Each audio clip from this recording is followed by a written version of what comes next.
Saka imwe nyaya hombe yandingataure nezvayo kune vanhu vari kunetseka nemisha kana kuti nedzimba dzavo pakurarama, vangava vanasikana, mhandara dziri kungotambiswa, munhu ovimbiswa kuti ndoda kukuroora, munhu achakuroora. Saka izvo zvinhu zvanetsa zvakakura. Saka murume anenge ataura iye kuti ndoda kukuroora kutadza kuzoroora, ndo basa retsvimbo yangu iri kuonekwa nevanhu. Iyoyi tsvimbo iyoyi ndikanongedza kunenge kuchigara mukomana wako oro murume anenge akakuvimbisa, iyoyi nyoka inoenda kwaari, yaenda kuchikomba boyfriend yako uri kuchikomba chako, painoenda ikoko anosvika achimedzwa netsvimbo iyoyi.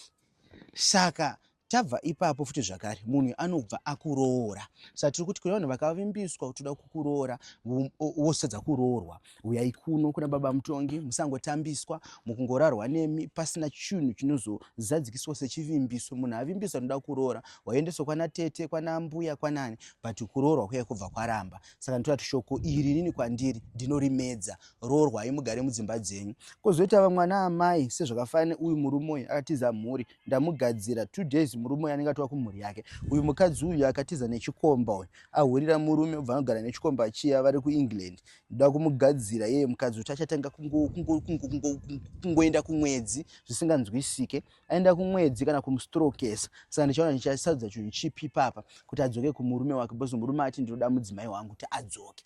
Ndiro basa randawanikwa ndichiita inini sagore jena.